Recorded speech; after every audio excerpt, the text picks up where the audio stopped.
Now, I've created a few movies where I'm talking about the creation of hair. What we see on the screen now is the image for the head of my good friend and neighbor, Carl Lumley, the actor. He's an African American, and his hair, well, let's go close and look at it. It's got that curliness to it. Now, one would think, well, that's a little more complicated to do. Actually, it's a lot easier. When you look at my wife's hair, right here, it's got all this nice flow to it, and you would say, well, that's a lot simpler. No. Quite the opposite, because here you have to have a lot more control over how you're creating the strokes to keep that flow of the hair, whereas in Carl's hair, it's just a question of just going in there and having a good time and just scribbling around, basically. We look at the basic shapes of this hair here, we see that there is a file way back here called Hair in Back. I turn that one off, and that's the hairs that are coming out from behind his head right there. Then we look up here, and there's a folder called Hair. And in here we have, well, of course, the eyebrows and stuff like that. But here's the base hair, hair black, hair white. Base hair, that's this one. See, it's just one big black chunk that takes up the main part of the center. Then there's the hair black, and then the hair white. And that's what Carl would look like without any hair. But putting back all these little layers, you see that it's just basically 3 quick layers. Now, doing that is not as hard as it seems. Let's go in there and turn on that back hair again. There they are. So there's his full head of hair. So what we'll do is just create a file, and you'll see how that hair was created. I'll create a layer right here, which we'll call hair base.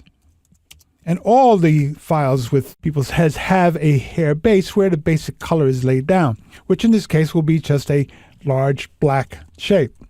Now, I usually will create that black shape. There it is. And I've got the opacity set up by pen pressure.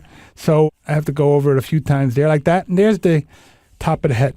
I usually like to blur this a bit.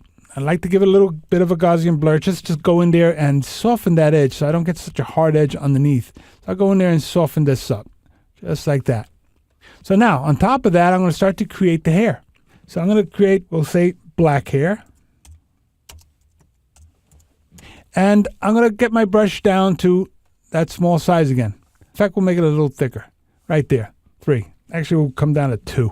And let's get a little closer. So what happens now is I start to create the basic hairs that are sticking out.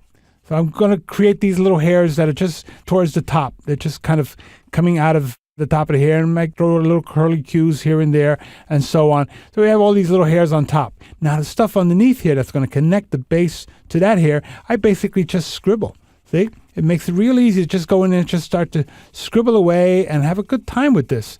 So it's a lot more fun than regular hair. So I just go in there and start doing this, and I start playing around and start doodling. Then when I'm done, I'll just go in there and clean up a few little areas by adding more little tones on top of that. More little hairs that just are sticking out beyond the area of the edge. Now, in the cases of certain people where they might start going a little gray or little highlights here and there, I'll create another layer where I'll call grays or highlights. Let's call it grays.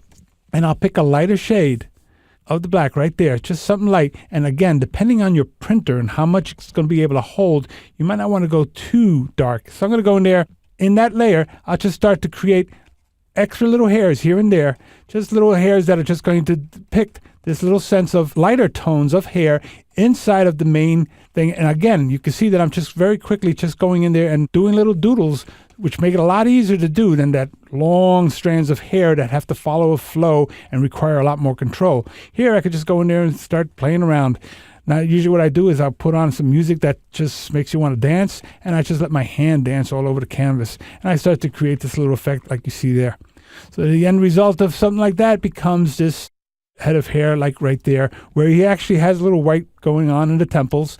So there you see the hair. It's not as complicated as it looks. It's actually a lot more fun to create as you see it there.